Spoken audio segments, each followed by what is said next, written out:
One day, a curious kid named Leo was sleeping in his room when suddenly he felt a magical tingle. He opened his eyes to find himself the size of an ant crawling on his bed. He looked around the room, which now looked like a vast jungle to him. At first, he was scared, but then he got really excited.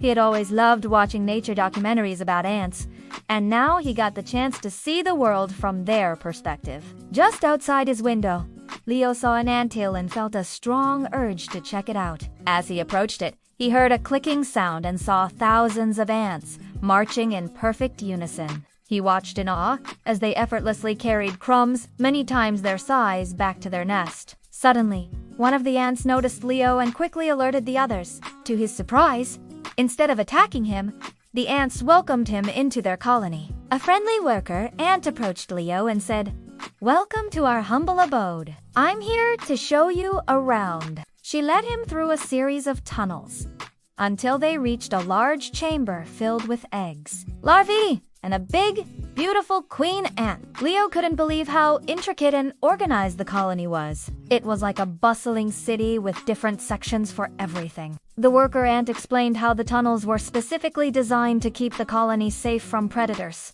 She also showed him how the ants carried food many times their size by locking their legs together and working as a team. But what truly amazed Leo was the ants' ability to follow invisible trails left behind by other ants. He thought it was magic, but the worker ant simply smiled and said it was all in a day's work for an ant. As Leo continued exploring, he learned that each ant had a specific job to do, and they all worked together to keep the colony thriving. He even got to try his own antennae and realized how useful they were for sensing danger and finding food. But soon, a dark cloud appeared over the colony.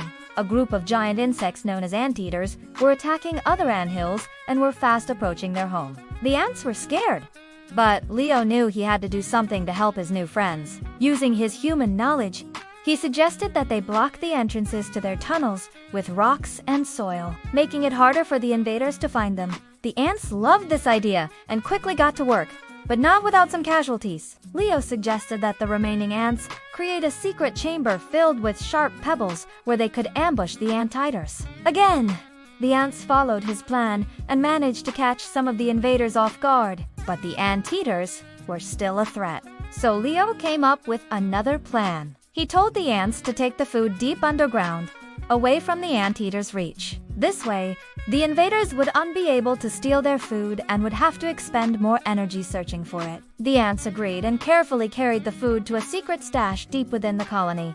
Finally, the anteaters arrived and started digging through the tunnels, but they couldn't find any food. They were exhausted and eventually gave up, retreating back to their own colony. The ants cheered, and the queen approached Leo with a grateful smile. "You have saved us, little friend.